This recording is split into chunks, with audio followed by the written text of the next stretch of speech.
Hi everyone, this is Ting from Ting You and Art. Thank you for joining me.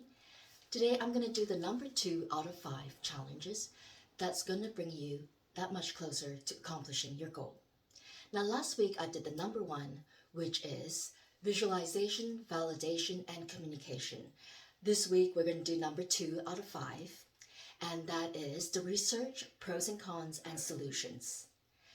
Now, we started this exercise, my husband Paul and I started this exercise because Paul, my husband, is a worrywart. Whenever we are about to embark on a new adventure or move to a new town, Paul would always go through all his worries, and he and I would sit there on the couch thinking about everything that he worries about. Most of the things actually happens only in his head, never did happen, but still they're worthwhile to entertain and to see what's there that we can do.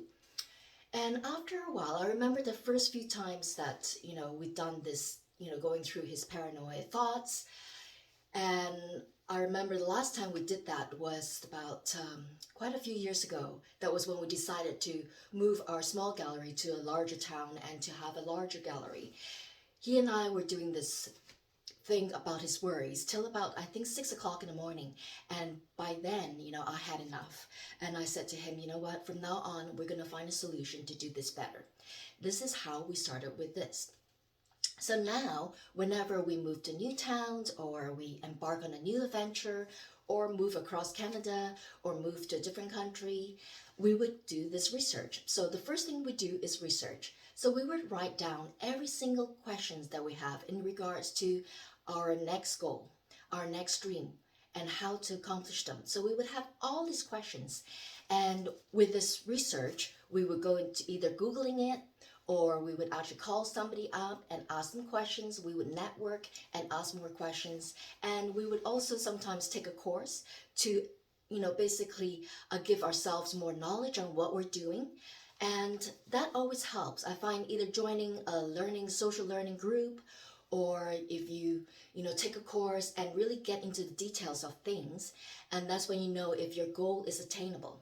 Okay, so after we do that, we would actually do a pros and cons and solutions. Now, most people would do a pros and cons, but we go a little further and do the solutions. This way, if there's something that we're worrying about in the cons column that's not working well, then we can at least find solutions for it, right? So I would like you to get a piece of paper, and I want you to write one column for pros, one column for cons, and one column for your solutions. So we would put down everything that is, that is positive for our next goal under the pros, and then under the column of cons, of course, we write all the negatives in there. Okay, so if you end up with a column of multitudes of pros more than your cons, you're in a pretty good spot, right?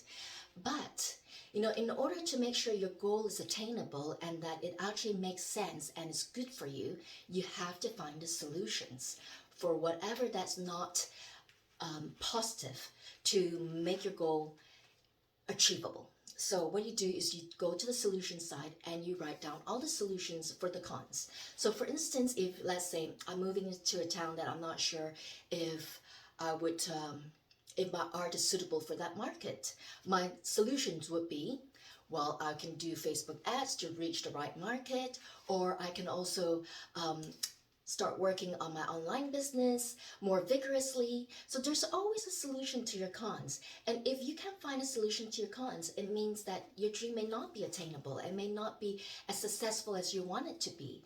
So what you need to do is always go through this, okay? So make sure you do your research, write down your questions, and find out the answers. Call people or network or take a course or join a social learning club.